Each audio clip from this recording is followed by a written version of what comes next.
বহরমপুর স্টেডিয়ামের কাছ থেকে বিপুল পরিমাণ আগ্নেয়াস্ত্র এবং কার্তুজ উদ্ধার হয়েছে। এর মধ্যে 8টি পিস্তল, 16টি ম্যাগাজিন সহ আরও অস্ত্র রয়েছে। সরাসরি আমাদের সঙ্গে রয়েছে প্রতিনিধি রাজীব চৌধুরী। রাজীব, এত অস্ত্র এলো কোথা থেকে? একেবারে যেটা পুলিশ সূত্রে জানা যাচ্ছে, বিহারের মুঙ্গের থেকে এই অস্ত্র ফারাক্কা হয়ে বহরমপুরে আসে এবং দুজন এই বহরমপুরে নিয়ে আসে। পুলিশ এটা গোপন সূত্রে খবর পেয়ে তাদেরকে কাছ থেকে আজ সকালেই এই বিপুল পরিমাণ আগ্নেয়াস্ত্র উদ্ধার করে। ধৃতরা জলঙ্গির বাসিন্দা। এই আগ্নেয়াস্ত্র কোথায় সাপ্লাই করার জন্য নিয়ে আসা হয়েছিল, এই যে ধৃত দুজন তারা কি শুধুমাত্র নিচকে কেরিয়ারের কাজ করতো না, এর পিছনে অন্য কোনো তাদের উদ্দেশ্য ছিল, সেটাও পুলিশ জানার চেষ্টা করছে। এবং এর সঙ্গে এই আগ্নেয়াস্ত্র সীমান্ত পেরিয়ে বাংলাদেশে পাঠানোর কোনো এদের পরিকল্পনা ছিল কিনা, বা এর পিছনে অন্য কোনো কেউ যুক্ত রয়েছে কিনা, সবটাই এদের হেফাজতে নিয়ে পুলিশ জিজ্ঞাসাবাদ করতে চায়। এই শুধুমাত্র এই বিপুল পরিমাণ আগ্নেয়াস্ত্র নয়, মুর্শিদাবাদ জেলা জুড়ে কিন্তু বিভিন্ন এলাকাতে বোম উদ্ধার হচ্ছে। আজকেই ফারাক্কা থেকে প্রায় 20-25টি তাজা বোমা উদ্ধার হয়েছে। সেই বোমা নিষ্ক্রিয় করার কাজ কিন্তু ইতিমধ্যে শুরু হয়েছে এবং জেলা জুড়ে অস্ত্র এবং বোমা উদ্ধার ঘিরে কিন্তু শুরু হয়েছে রাজনৈতিক বিতর্ক। রাজীব, ধন্যবাদ। এদিকে সাত সকালে বরানগরে শুট আউটে চাঞ্চল্য। বরানগরের নর্দার্ন পার্কে এই ঘটনা ঘটেছে আজ সকালে। সরাসরি আমাদের সঙ্গে রয়েছে আমাদের প্রতিনিধি ময়ূক ঠাকুর চক্রবর্তী। ময়ূক, দেখো, আজকে সকালবেলা বরানগরের নর্দার্ন পার্ক, এটা বরানগরের একটা অভিজাত জায়গা। এর সামনের আমার যে পয়েন্টটা আমরা দেখাচ্ছি, এখানেই একজন তিনি তার বাড়ি থেকে বেরিয়েছিলেন।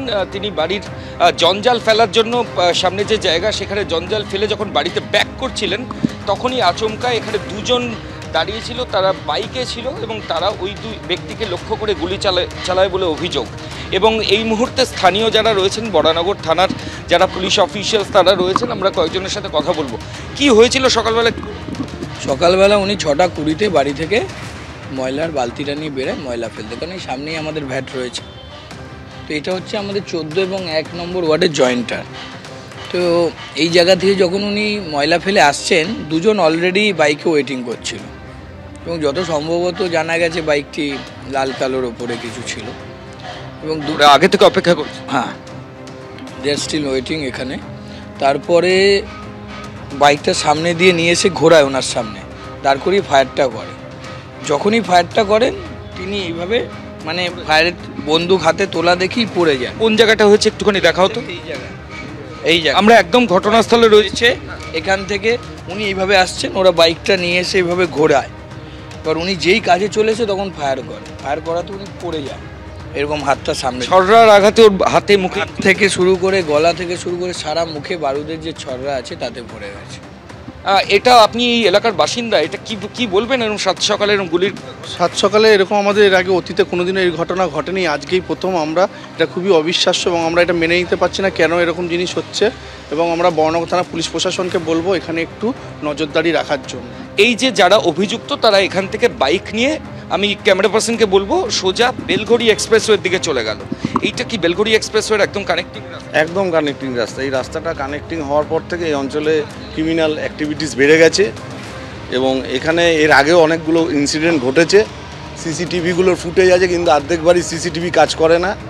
তা ন্যাচারালি আমরা আতঙ্কিত আছি এই ঘটনাতে, আইনের ওপর আস্থা আছে। অনেক ধন্যবাদ। আমরা সরাসরি ছবিটা দেখাবো। বরানগর থানার ইন্সপেক্টর ইনচার্জ যেখানে প্রত্যেক বাড়ির যারা সদস্য তাদের সাথে কথা বলছেন এবং ঠিক কিভাবে গোটা ঘটনা ঘটলো, আইসি বরানগর রয়েছেন, বরানগর থানার অন্যান্য অফিসিয়ালসরা রয়েছেন, তারা কথা বলে বোঝার চেষ্টা করছেন।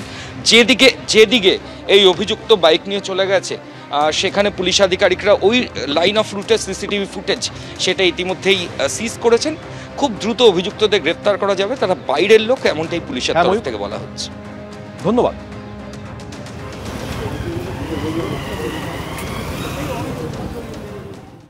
যাদবপুর বিশ্ববিদ্যালয় ক্যাম্পাসে এবার নীতি পুলিশের অভিযোগ। জুনিয়র ছাত্রছাত্রীদের আচরণ নিয়ে প্রশ্ন সিনিয়রদের। বচসার জেরে উত্তেজনা ছড়ালো যাদবপুর বিশ্ববিদ্যালয় ক্যাম্পাসে। প্রাথমিক অভিযোগের ভিত্তিতে 4 ইঞ্জিনিয়ারিং পড়ুয়াকে ক্যাম্পাসে ঢুকতে নিষেধ করেছে কর্তৃপক্ষ। তদন্তের জন্য গঠন করা হয়েছে কমিটি।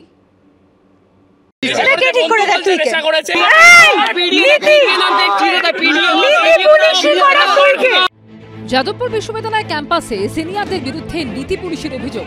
পড়ুয়াদের দুই গোষ্ঠীর মধ্যে তীব্র বচসা, হাতাহাতির উপক্রম। উড়িস না ভাই, ডানা কেটে নেওয়া খুব সহজ। কোন একটা বের করে নিলে খালি হয়ে যায় না। কোন বের করবে? তুমি ক্যাম্পাসে কোন ডিপার্টমেন্ট তোমার? সিএসসি। সিএসসি কোন সিএসসি? ইঞ্জিনিয়ারিং এর তুমি এমসিএ বলছো, ইঞ্জিনিয়ারিং এর এগুলো করছো। ভাই ভাই ভাই ভাই দাদা দাদা ভাই ভাই ইঞ্জিনিয়ারিং এর লোকেরা এইসব চিপ কাজ করে। কিছু চিপ কাজ করে ইঞ্জিনিয়ারিং এর লোকেরা সব চিপ কাজ করে না দাদা। তুমি ইঞ্জিনিয়ারিং এর, আমি এফটিবি। এফটিবি তুমি এইসব চিপ কাজ বাজে ঢুকছো। কেউ কোনো চিপ কাজ কেউ করেনি। আমরা ইঞ্জিনিয়ারিং একজন একটা ছেলে আমাদের পার কি করছে? আমরা অনেক বড় মানুষের, এই অনেক বড় মনের মানুষ ইঞ্জিনিয়ারিং আর্টসের লোকেরা। বিতর্ক পিছু ছাড়ছে না যাদবপুর বিশ্ববিদ্যালয়ের। পাঁচতারা বিশ্ববিদ্যালয়ের 4 নম্বর গেটের মধ্যে আমরা দাঁড়িয়ে আছি। এই যে পুকুর দেখতে পাওয়া যাচ্ছে, এই পুকুরেই ডুবে মৃত্যু হয়েছিল আজ থেকে 2 মাসের কিছু বেশি সময় আগে এক ছাত্রীর। সেই ঘটনার রেশ কাটতে না কাটতেই সেই যাদবপুর বিশ্ববিদ্যালয়ে এবার নীতি পুলিশের অভিযোগ উঠল। পরিস্থিতি এমন জায়গায় পৌঁছেছে, ইঞ্জিনিয়ারিং এর 4 সিনিয়র পড়ুয়াকে ক্যাম্পাসে ঢুকতে নিষেধ করেছে বিশ্ববিদ্যালয় কর্তৃপক্ষ। ঘটনার সূত্রপাত মঙ্গলবার রাতে। বিশ্ববিদ্যালয় সূত্রে খবর, ওই দিন সন্ধ্যায় একটি অনুষ্ঠান ছিল। অনুষ্ঠানের শেষে কিছু জুনিয়র ছাত্রছাত্রীর আচরণ আপত্তিজনক বলে দাবি করে সরব হয় সিনিয়রদের একাংশ। যে ব্যক্তির নামে অভিযোগ, সে নতুন কোনো কালপ্রিট নয় ক্যাম্পাসের। সে এর আগেও বহু ঘটনা এরকম ঘটিয়েছে, সন্ত্রাস সৃষ্টি করে রেখেছে গোটা ক্যাম্পাসে। অথরিটিকে গিয়ে বলি যে আপনাদের কাছে ইনাফ ডিসক্রিশন রয়েছে, ইনাফ গ্রাউন্ড আছে তাদেরকে বের করার ক্যাম্পাস থেকে, তাহলে এবার বের করুন। তো তখন তারা এটাতেই রাজি হয় যে তারা একটা ইনভেস্টিগেশন কমিটি তৈরি করবে। জুনিয়রদের একাংশের অভিযোগ, ঘটনার ভিডিও তোলা নিয়ে হুমকি দেওয়া হয় তাদের। ভিডিও কার কাছে? ভিডিও দেখতে চাই, ভিডিও দেখতে চাই, ভিডিও দেখতে চাই, ভিডিও দেখতে চাই, ভিডিও দেখতে চাই, ভিডিও দেখতে চাই, ভিডিও দেখতে চাই, ভিডিও দেখতে চাই, করবি ভিডিও দেখতে কিছু করবো না, ভিডিও দেখবো তাহলে ভাই। ঘটনা নিয়ে সিনিয়রদের একাংশের বিরুদ্ধে কর্তৃপক্ষের কাছে অভিযোগ দায়ের করেছেন বেশ কয়েকজন পড়ুয়া। বেসিক্যালি আমি যেটা পেয়েছি সেটা হচ্ছে মোরাল পুলিশিং, যেটাকে আর কি মানে নীতি পুলিশ যেটাকে বলা হয় বাংলায়। নিজেদের মধ্যে বাকবিতণ্ডা, সেখান থেকে হয়তো মারপিটের মতো পরিস্থিতি হয়েছে। ঘটনাটা দুর্ভাগ্যজনক, হওয়া উচিত নয়, ঘটনাটা একদমই বাঞ্ছনীয় নয়। প্রাথমিকভাবে তাদেরকে ক্যাম্পাসে ঢুকতে বারণ করা হয়েছে 4 জন। রাজ্য বিশ্ববিদ্যালয়গুলির মধ্যে দেশের শ্রেষ্ঠ বিশ্ববিদ্যালয় হিসেবে বিবেচিত হয়েছে একাধিকবার।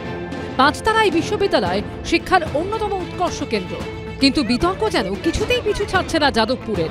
কৃষ্ণেন্দু অধিকারী রিপোর্ট, এবিপি আনন্দ, কলকাতা। এবিপি আনন্দ, এগিয়ে থাকে, এগিয়ে রাখে।